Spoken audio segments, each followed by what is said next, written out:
right. So once again, welcome. And this is the first time we've done this here, and so I want to say thank you to the Heartbeat Collective for hosting this. It's about partly us having a chance just to come in and actually relax together in a group, because it's a rare and wonderful thing to be in a space of trust. And so the goal of these meetings, beyond just really wanting to connect to this community, is to help us to survive modern life better. In my training in both traditional Chinese medicine and Ayurveda, one thing that I've become particularly aware of is that those systems were conceived of with principles that continue to endure and be relevant to understanding health and balance, imbalance, and disease. And at the same time, we now have a lot of modern stuff that is affecting us. Things like plastics, pesticides, electromagnetic frequencies, they didn't exist the same way when these traditions were conceived of. So the idea for these gatherings is ideally to bring in, as a basis, traditional medicine, but then introduce things that are particularly relevant to our situation as people who are living in modern times, and most of us living in urban environments.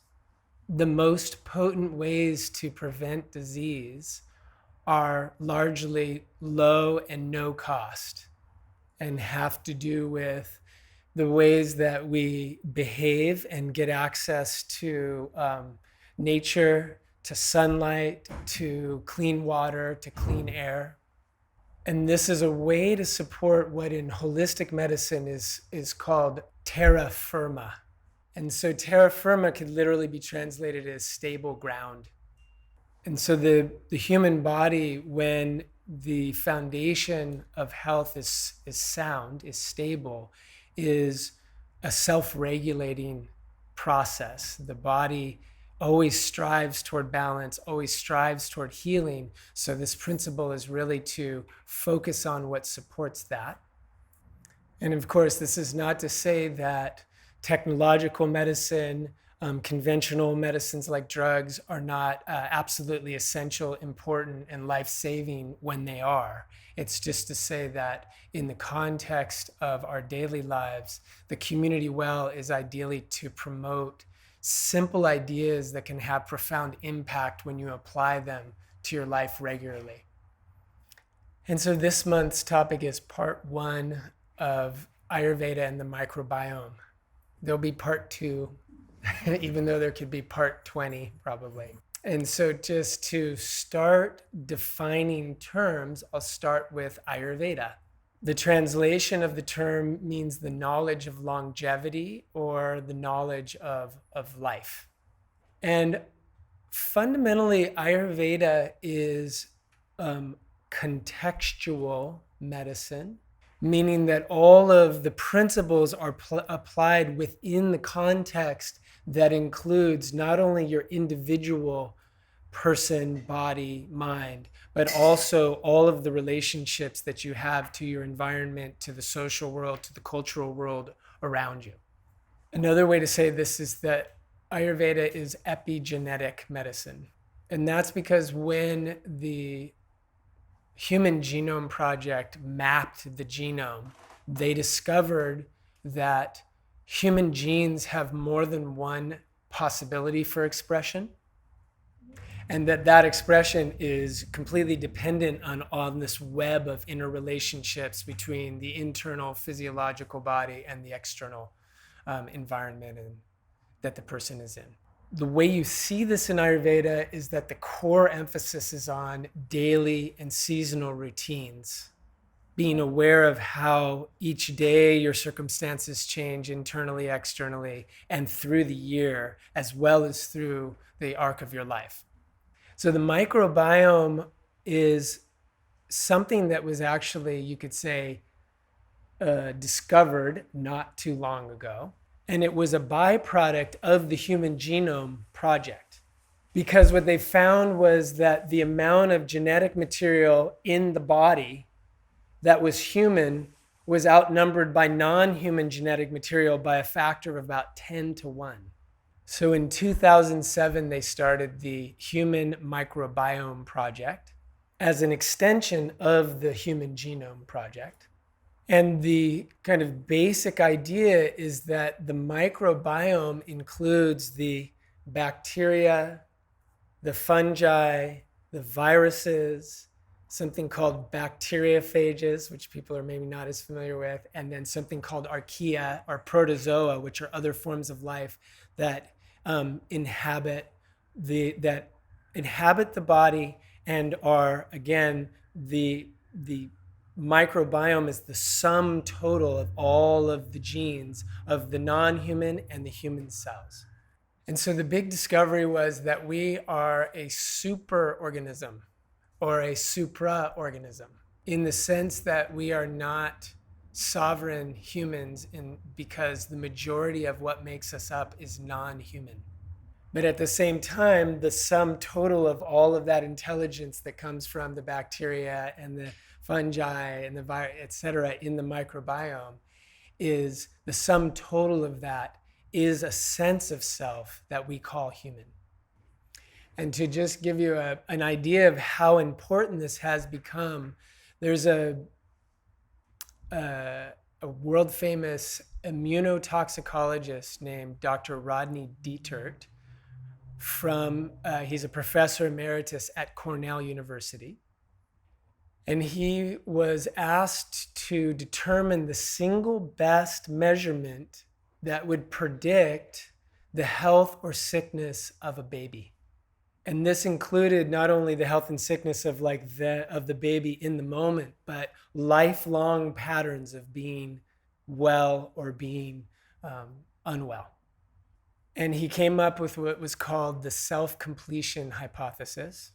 And what the general theory is that when the baby is born, the baby is incomplete. And what completes the child is the formation of a healthy microbiome. So when you look at the microbiome from the Ayurvedic perspective, the Ayurvedic theory is that the single most important thing to support is called rasa. And that is functionally very similar to the lymphatic system. And the majority of the lymphatic system, the greatest concentration of lymph tissue in the body, surrounds the digestive tract.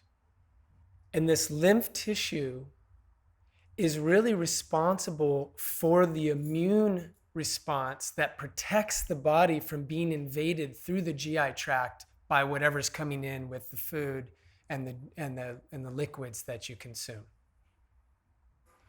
So the health of the gut-associated lymphoid tissue, or the lymph around the digestive system, the health of those tissues is critical to regulating the immune and inflammatory response through the whole digestive tract.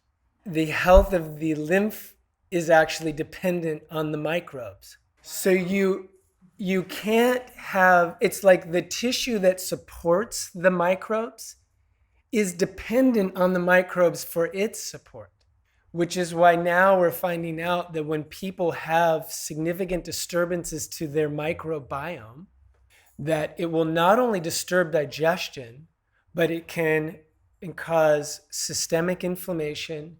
It can cause major mood and personality disturbances. It will also affect the cardiovascular health of the person. It will affect their metabolism. It affects everything. So here's the first group of suggestions that will support your health. So if you want to get ready to write, feel free. The first suggestion is that possibly the most important thing for supporting the health of the lymph is exercise. Especially exercise that takes your joints through their full range of motion. The second one is deep abdominal breathing. Just take a couple of breaths and feel the goodness of that. The third one is deep relaxation. Is this starting to sound like something that you're familiar with? The fourth one is hydration. And one note on hydration is that we are best hydrated by taking small amounts of liquid regularly, because the body can effectively absorb somewhere between 1 and 2 ounces of liquid every 10 minutes. And if you try to drink more than that, your body won't actually absorb it. And so there's a lot of sort of ancient images of people just sitting around sipping tea. And now people who drink tea have come up with a fancy word for that, which is called superhydration. And all it is drinking, sitting around, relaxing, and drinking your favorite non-detrimental beverage slowly and for a while. Now, then the last two are actually eating fiber-rich foods, especially foods that are purple.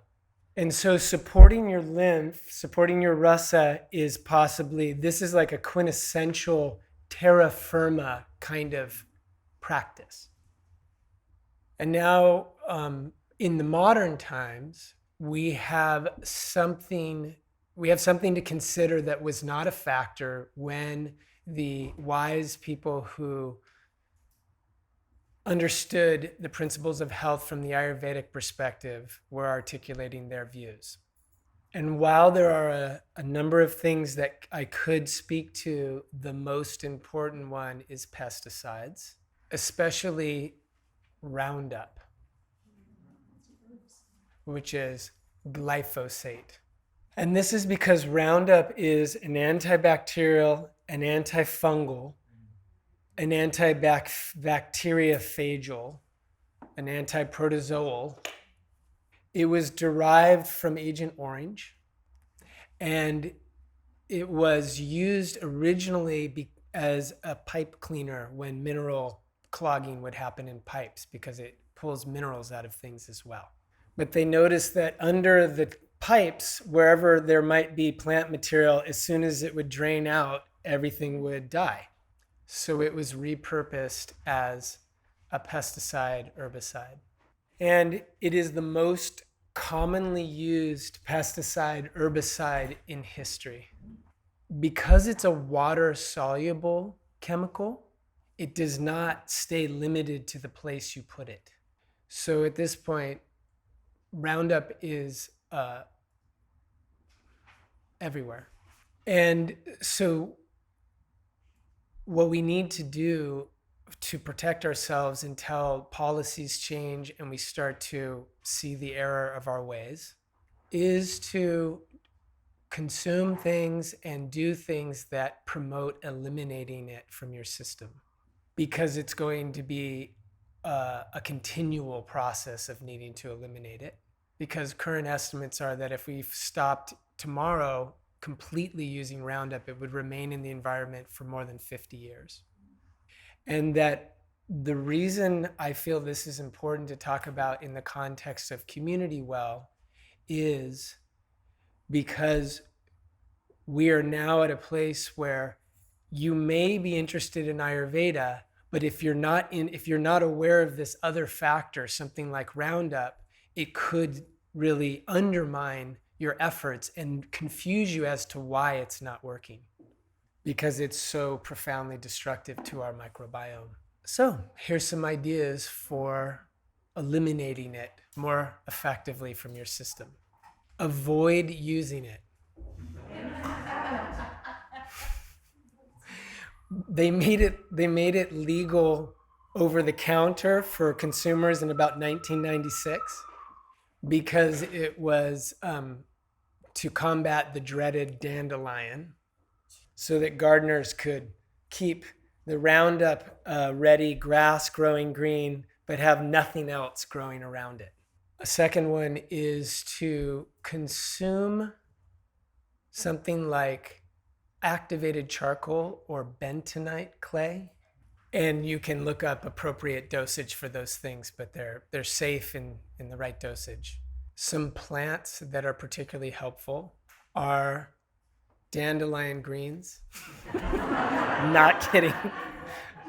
and its root, and milk thistle, burdock root, radish. And then the last thing, the last two things are hydration and sweating, to sweat regularly. And so this is the message of the evening.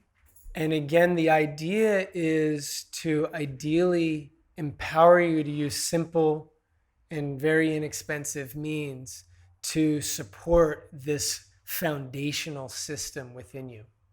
And now we'd like to take a little bio break, and we'll come back and actually create some small circles to encourage some reflection among y'all, because the goal of this is for all you awesome people that I happen to know to meet each other and get to have a deeper appreciation for each other in the context of meaningful discussion about ideally relevant health topics. So I hope what I just said was relevant and useful to you.